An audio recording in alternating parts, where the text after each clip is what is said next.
Magandang umaga. Ay, magandang tanghali na po. Tanghali na po pala.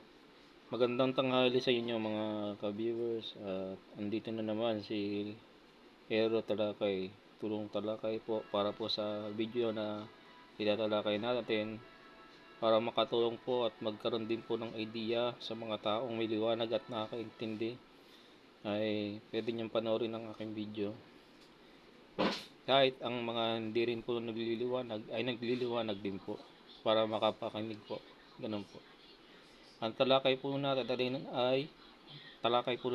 ay tungkol sa pagdating ng kahirapan ng ating lugar. Ang lugar natin ay ang Pilipinas. Ito ay sagana po sa ating mga mineral, sagana po sa pagkain po, sa mga gulay, sa mga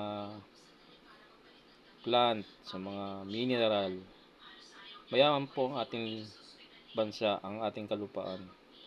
Ngunit sa mga tumatagal pong panahon ay nagkakaroon din po ng mga pakunti-kunting pagkakaroon po ng kahirapan po sa ating lugar o sa mga ibang panig na lugar. Kasi po hindi po maiiwasan yon dahil sa pagkakaroon ng kahirapan. Kasi may mga kanya-kanyang kadimonyohan po na nangyayari po. Yun po, isa pong kahirapan po yan, yung kadimonyohan po. Kasi nagiging tamad po yung mga ibang tao po. Isa rin pong kahirapan yan.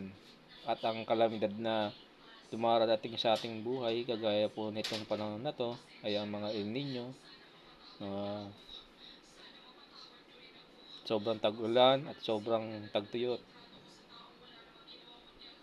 Kaya sa kahirapan po natin ito, kailangan po ay dapat natin po panatilihin ang pagdarasal po at pagiging maaga po sa ating buhay.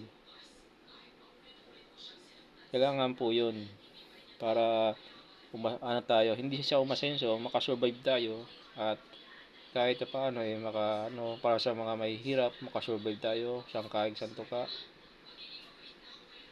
Magiging masaya ka, sigurado.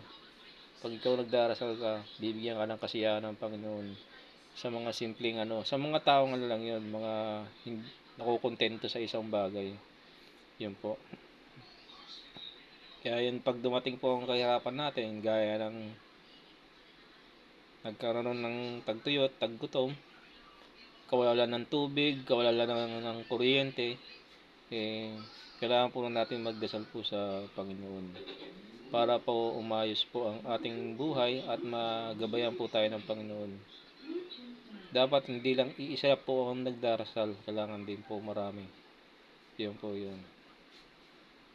Siyempre, hihingi ka sa Kanya, taimtim ka, mananalangin ka yung hindi sa kaluhuan, kundi sa ating kapakanan ng kapwa, bayan, at sa nasasakupan. Yun po yun. At pati na rin po ipagdasal din natin ng gobyerno para umayos din po kanilang utak, isipan, para po magkaroon po ng katwiran po, kaayusan, pagsasaayos po sa ating bayan. Hindi po puro mga kademonyo na ipagdasal po natin yung maayos po maayos po ang pamamalakad po ng gobyerno. Ganun po. Yun po yun. Manalangin lang po talaga ang importante. Sa ngayon po talagang hindi pa po kasi natin nararamdaman ng kahirapan, pero meron mga nagsasabi na meron din na darating ang kahirapan. Pero dapat lang talaga magdasal po. Yun lang po yun. Hanggang dito na lang po mga ka-viewers. Sana po may natutunan kayo sa aking aral, sa aking pagkapaliwanag po dito. Excuse me. God bless po sa inyo lahat. At naway pagpalain po tayo. Pagpalain po tayo palagi at maging madasalin po.